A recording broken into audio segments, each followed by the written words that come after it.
ತಮ್ಮೆಲ್ಲರ ಪ್ರೋತ್ಸಾಹದಿಂದ ನಾನು 100 ವಿಡಿಯೋಗಳನ್ನು ನನ್ನ ಚಾನಲ್ನಲ್ಲಿ ಅಪ್ಲೋಡ್ ಮಾಡಿದ್ದೇನೆ.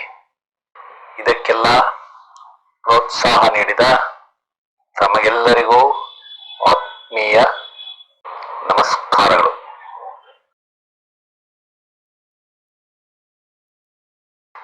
ಆತ್ಮೀಯರೇ, ತಮಗೆಲ್ಲ ಆಸ್ಟ್ರೋ ಸೀಕ್ರೆಟ್ ಬೈ ಶಿವ ಚಾನಲ್ಗೆ ಆತ್ಮೀಯ ಸ್ವಾಗತ.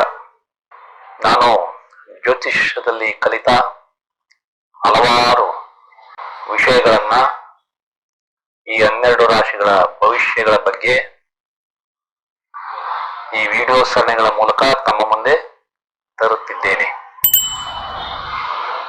ತಾವು ಇದರ ಉಪಯೋಗವನ್ನ ಪಡೆದುಕೊಳ್ಳುತ್ತಿದ್ದೀರೆಂದು ನಂಬಿದ್ದೇನೆ. ಈ ಚಾನಲ್ಗೆ ತಮ್ಮೆಲ್ಲರ ಪ್ರೋತ್ಸಾಹ ತುಂಬಾ ಅವಶ್ಯಕವಾಗಿದೆ.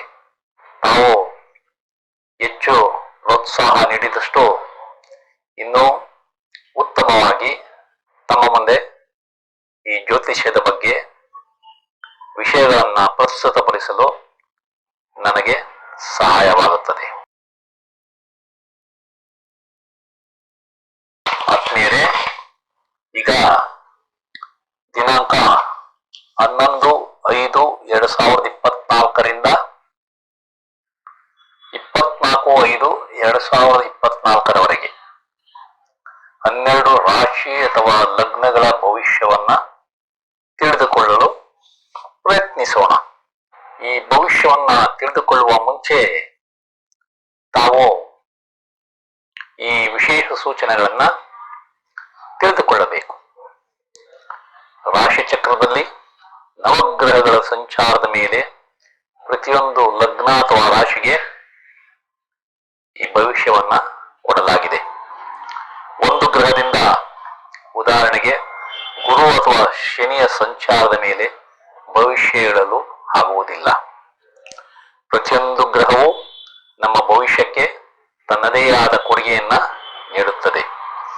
ಪ್ರತಿಯೊಂದು ಗ್ರಹವು ಶುಭ ಅಥವಾ ಅಶುಭ ಎನ್ನುವುದು ಅವುಗಳು ಯಾವ ನಕ್ಷತ್ರದಲ್ಲಿ ಸಂಚಾರ ಮಾಡುತ್ತವೆ ಎಂಬುದರ ಮೇಲೆ ನಿರ್ಧಾರವಾಗುತ್ತದೆ.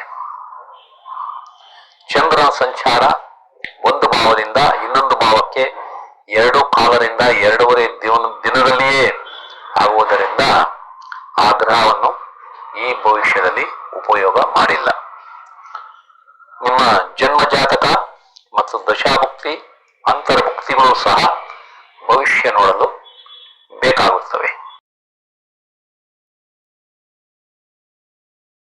ಆತ್ಮೀಯರೇ, ಈಗ ಮೇಷರಾಶಿ ಅಥವಾ ಲಗ್ನದ ಭವಿಷ್ಯವನ್ನ ದಿನಾಂಕ 11/5/2024ರಿಂದ 24/5/2024ರವರೆಗೆ ತಿಳಿದುಕೊಳ್ಳೋಣ. ನಿಮ್ಮ ಕುಟುಂಬದಲ್ಲಿ ಸಂತಾನವಾಗಿ ಸಂತೋಷವನ್ನ ಕಾಣುತ್ತೀರಿ. ನೀವು ಈ ಅವಧಿಯಲ್ಲಿ ಪ್ರೀತಿಸಿ ಮದುವೆ ಆಗಬಹುದು. ನಿಮ್ಮ ಮೊದಲ ಮಗುವಿನ ಗರ್ಭಧಾರಣೆ ಯಶಸ್ವಿಯಾಗಲಿದೆ. ನಿಮಗೆ ಈ ಅವಧಿಯಲ್ಲಿ ಲಲಿತ ಕಲೆಗಳ ಕಲಿಕೆ ಮತ್ತು ಅದರಲ್ಲಿ ಯಶಸ್ಸು ಕಾಣಲಿದೆ. ನೀವು ಸಿನಿಮಾ ಅಥವಾ ಧಾರಾವಾಹಿಗಳಲ್ಲಿ ಕೆಲಸ ಮಾಡುವವರಾಗಿದ್ದರೆ ಮತ್ತು ಕ್ರೀಡಾಪಟುವಾಗಿದ್ದರೆ ಈ ಅವಧಿಯಲ್ಲಿ ಉತ್ತಮ ಯಶಸ್ಸು ಸಿಗಲಿದೆ.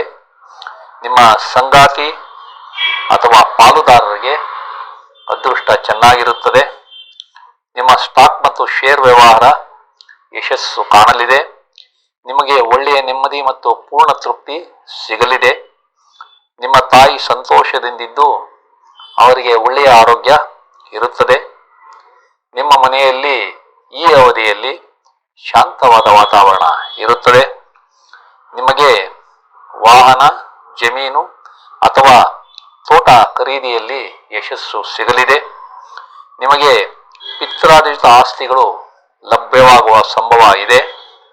ನಿಮ್ಮ ಮಕ್ಕಳ ಸ್ಕೂಲ್ ವಿದ್ಯಾಭ್ಯಾಸ ಯಶಸ್ಸು ಕಾಣಲಿದೆ. ನಿಮ್ಮ ರಿಯಲ್ ಎಸ್ಟೇಟ್ ವ್ಯವಹಾರ ಯಶಸ್ವಿಯಾಗುತ್ತದೆ. ನಿಮಗೆ ಕೃಷಿಯಲ್ಲಿ ಲಾಭ ಸಿಗಬಹುದು. ನಿಮ್ಮ ಉನ್ನತ ವ್ಯಾಸಂಗ ಯಶಸ್ಸು ಕಾಣಲಿದೆ. ನಿಮಗೆ ಕೆಲಸದಲ್ಲಿ ಉತ್ತಮ ಬದಲಾವಣೆ ಕಂಡುಬರಲಿದೆ. ನಿಮ್ಮ ತಂದೆಯ ಸಂತೋಷ ಚೆನ್ನಾಗಿರಲಿದೆ. ನಿಮ್ಮ ಹಣಕಾಸಿನ ಚಲಾವಣೆ ಚೆನ್ನಾಗಿರಲಿದೆ. ನೀವು ಯಶಸ್ವಿ ದೇವತಾರಾಧನೆ ಮತ್ತು ತೀರ್ಥಯಾತ್ರೆಗಳನ್ನ ಆನಂದಿಸುತ್ತೀರಿ. ನಿಮ್ಮ ಸಂಶೋಧನೆ ಮತ್ತು ಆವಿಷ್ಕಾರಗಳು ಈ ಅವಧಿಯಲ್ಲಿ ಯಶಸ್ಸು ಕಾಣುತ್ತವೆ. ನೀವು ಈ ಅವಧಿಯಲ್ಲಿ ಒಳ್ಳೆಯ ಧರ್ಮ ಕಾರ್ಯಗಳನ್ನ ಮಾಡುತ್ತೀರಿ. ನೀವು ಸಂತಸದ ಹಡಗು ಅಥವಾ ವಿಮಾನದ ದೂರ ಪ್ರಯಾಣವನ್ನ ಆನಂದಿಸುತ್ತೀರಿ. ನಿಮ್ಮ ಪುಸ್ತಕ ಪ್ರಕಟಣೆಗಳು ಯಶಸ್ಸು ಕಾಣಲಿವೆ. ನಿಮಗೆ ಸ್ಥಿರಾಸ್ತಿಗಳು ಲಭ್ಯವಾಗುವ ಸಂಭವ ಇದೆ. ನಿಮ್ಮ ಮಕ್ಕಳ ಶೇರ್ ಮಾರುಕಟ್ಟೆ ಲಾಭಗಳು ಮತ್ತು ಅದರಿಂದ ಸಂತೋಷವನ್ನ ಪಡೆಯುತ್ತೀರಿ. ನಿಮ್ಮ ಹೂಡಿಕೆಗಳಲ್ಲಿ ಯಶಸ್ಸನ್ನ ಕಾಣುತ್ತೀರಿ. ನಿಮ್ಮ ಸಾಲ ಮರುಪಾವತಿ ಸುಲಭವಾಗಲಿದೆ.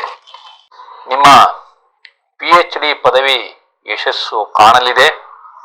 ನೀವು ಕುಟುಂಬದಿಂದ ದೂರ ಅಂದರೆ ಸ್ಥಳ ಬದಲಾವಣೆ ಮಾಡಬೇಕಾಗುವುದು.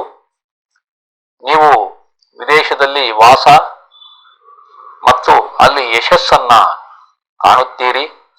ನಿಮಗೆ ದತ್ತಿ ಸಂಸ್ಥೆಗಳ ಸಹಾಯ ಸಿಗಲಿದೆ. ನಿಮಗೆ ಖರ್ಚು ಕಡಿಮೆಯಾಗಿ ಉಳಿತಾಯ ಹೆಚ್ಚಾಗುವ ಸಂಭವ ಇದೆ. ನಿಮ್ಮ ಸಿಟ್ಟು ಈ ಅವಧಿಯಲ್ಲಿ ಕಡಿಮೆ ಇರುತ್ತದೆ. ನಿಮಗೆ ಕೆಲಸದಲ್ಲಿ ಯಶಸ್ಸು ಕಷ್ಟವಾಗಲಿದೆ. ನಿಮಗೆ ಕಾರ್ಮಿಕರ ಸಹಕಾರ ಸರಿಯಾಗಿ ಸಿಗುವುದಿಲ್ಲ. ನಿಮ್ಮ ಹುಚ್ಚುತನ ಮತ್ತು ಜಿಪುಣತನ ಜಾಸ್ತಿಯಾಗಿ ಆತಂಕಗಳು ಸೃಷ್ಟಿಯಾಗುತ್ತವೆ. ನೀವು ಸಾಲ ಕೊಟ್ಟ ಹಣ ವಾಪಸ್ ಸಿಗುವುದಿಲ್ಲ. ಆದ್ದರಿಂದ ಜಾಗೃತವಾಗಿರಿ. ನಿಮಗೆ ವ್ಯಾಪಾರದಲ್ಲಿ ಅಥವಾ ಕಚೇರಿಯಲ್ಲಿ ಬಾಕಿ ಬರಬೇಕಾದ ಹಣ ಕೈ ಸೇರುವುದು ನಿಧಾನವಾಗಲಿದೆ. ನಿಮ್ಮ ಬಾಡಿಗೆದಾರರಿಂದ ನೀವು ಕಿರಿಕಿರಿಯನ್ನ ಅನುಭವಿಸುತ್ತೀರಿ. ನಿಮಗೆ ಈ ಅವಧಿಯಲ್ಲಿ ದ್ವೇಷ ಮತ್ತು ಅಸೂಯೆ ಜಾಸ್ತಿಯಾಗುತ್ತದೆ.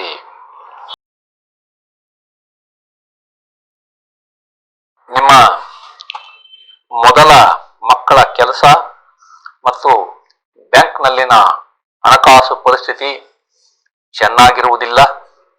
ನಿಮ್ಮ ಪಾಲುದಾರರು ವ್ಯವಹಾರದಲ್ಲಿ ಹೂಡಿಕೆಯನ್ನ ನಿಧಾನ ಮಾಡುತ್ತಾರೆ.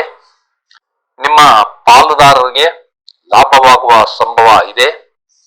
ನಿಮಗೆ ಸರಿಯಾದ ಸಮಯಕ್ಕೆ ಊಟ ಮಾಡಲು ಆಗುವುದಿಲ್ಲ. ನಿಮ್ಮ ಕಾಯಿಲೆಗಳು ಕಡಿಮೆಯಾಗುತ್ತವೆ. ನಿಮ್ಮ ತಂದೆ ವ್ಯಾಪಾರ ಅಥವಾ ಕೆಲಸದಲ್ಲಿ ತೊಂದರೆಯಾಗಲಿದೆ. ನಿಮ್ಮ ಹಿರಿಯ ಸಹೋದರರಿಗೆ ಆರೋಗ್ಯ ಚೆನ್ನಾಗಿರುತ್ತದೆ. ನಿಮಗೆ ಸಾಲಕ್ಕೆ ಸಮಸ್ಯೆಯಾಗಲಿದೆ. ನಿಮ್ಮ ಮೊದಲ ಮಕ್ಕಳ ಕೆಲಸದಲ್ಲಿ ತೊಂದರೆ ಬರಬಹುದು. ನಿಮಗೆ ಕೆಲಸ ಮಾಡುವ ಹುಮ್ಮಸ್ಸು ಕಡಿಮೆ ಇರುತ್ತದೆ. ನಿಮ್ಮ ಬುದ್ಧಿಮತ್ತೆ ಮಂಕಾಗಿ ಓದುವ ಹಂಬಲ ಕೂಡ ಕಡಿಮೆಯಾಗುತ್ತದೆ. ನಿಮ್ಮ ಧೈರ್ಯ ಕುಂದುವ ಸಂಭವ ಇದೆ. ನಿಮ್ಮ ಪತ್ರ ವ್ಯವಹಾರಗಳ ಯಶಸ್ಸು ನಿಧಾನವಾಗಲಿದೆ. ನೀವು ಅಗ್ರಿಮೆಂಟ್ಗಳ ಸಹಿಯಾಗಿ ಯತ್ನಿಸಿದರೆ ಅದು ಸಹ ನಿಧಾನವಾಗುತ್ತದೆ. ನೀವು ಮನೆ ಬದಲಾವಣೆಗಾಗಿ ಯತ್ನಿಸಿದರೆ ಅದು ಈ ಅವಧಿಯಲ್ಲಿ ಸಾಧ್ಯವಿಲ್ಲ. ನಿಮ್ಮ ಆಸ್ತಿ ವಿಭಜನೆ ಕಾರ್ಯಕ್ರಮ ಕೂಡ ನಿಧಾನವಾಗುವ ಸಂಭವ ಇದೆ. ನಿಮಗೆ ಒಳ್ಳೆಯ ಆಹಾರ ಸೇವನೆ ಈ ಅವಧಿಯಲ್ಲಿ ಯೋಗವಿಲ್ಲ.